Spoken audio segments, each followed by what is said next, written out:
যারা শুধু মনের কষ্ট দিয়ে কথা বলে তাদের শাস্তি কি? প্রতিদিন চুল না ভিজিয়ে গোসল করলে কি ওযু গোসল শুদ্ধ হবে? নামাজে মন অন্যদিকে চলে গেলে করণীয় কি? ফরজ গোসল করার পর কাপড় ধোয়ার সময় শরীরের কাপড়ের পানি পড়লে কি আবার গোসল করতে হবে? তাহাজ্জুদ নামাজ কি ফজরের আজানের পূর্ব মুহূর্ত পর্যন্ত পড়া যায়? নামাজে সম্পূর্ণ মনোযোগী হবার উপায় জানাবেন।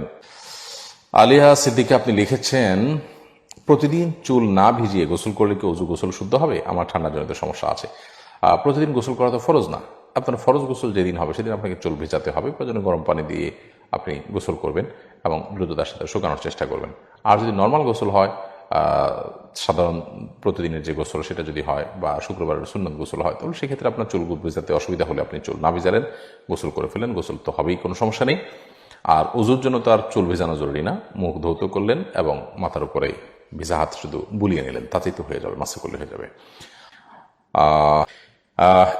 আব্দুল কাইয়ুম আপনি লিখেছেন, নামাজে মন অন্যদিকে চলে গেলে করণীয় কি? নামাজে মন অন্যদিকে চলে গেলে যখনই আপনি টের পেয়েছেন, সাথে সাথে মনটাকে ফিরিয়ে আনবেন এবং নামাজের রোকনগুলোকে, রুকু, সিজদা, দাঁড়ানো, বৈঠক, এগুলোকে যত দীর্ঘ করবেন, যত সময় নিয়ে করবেন, তত ইনশাআল্লাহ নামাজের ভিতরে মনোযোগ ধরে রাখা আপনার জন্য সহজ হবে। মোহাম্মদ নাজির হোসেন লিখেছেন, ফরজ গোসল করার পর কাপড় ধোয়ার সময় শরীরের কাপড়ের পানি পড়লে কি আবার গোসল করতে হবে? ফরজ গোসল করার পর কাপড় ধোয়ার সময় যদি পানির ছিটে এসে কাপড় লাগে, কোনো অসুবিধা নেই, তার জন্য আলাদা গোসল করতে হবে না।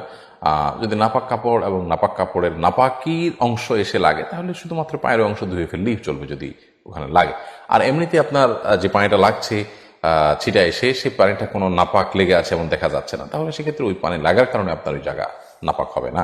তানিয়া ফেরদৌসী আপনি লিখেছেন, তাহাজ্জুদ নামাজ কি ফজরের আজানের পূর্ব মুহূর্ত পর্যন্ত পড়া যায়?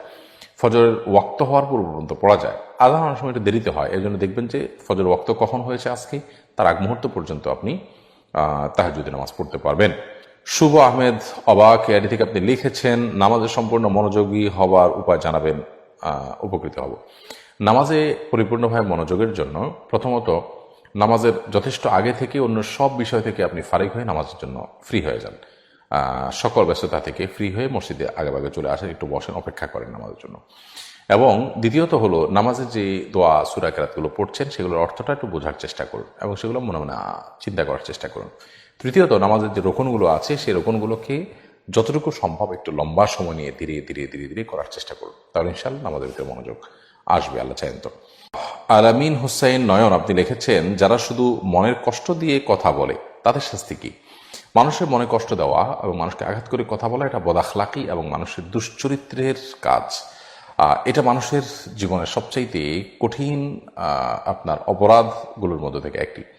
নবী করিম সাল্লাল্লাহু আলাইহি ওয়াসাল্লাম, তাকে জিজ্ঞাসা করা হয়েছিল যে, হে আল্লাহ রাসূল, মানুষকে সবচাইতে বেশি জান্নাতে নিয়ে যাবে কোন জিনিসে?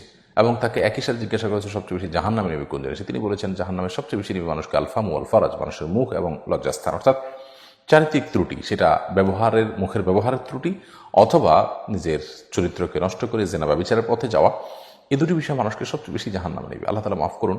এই গুনাহগুলো থেকে বেঁচে থাকার জন্য আপ্রাণ চেষ্টা করতে হবে, মুখের কষ্ট, কথার কষ্ট যেন কাউকে আমরা না দিই, সেজন্য আমাদেরকে সর্বোচ্চ সচেষ্ট থাকতে হবে।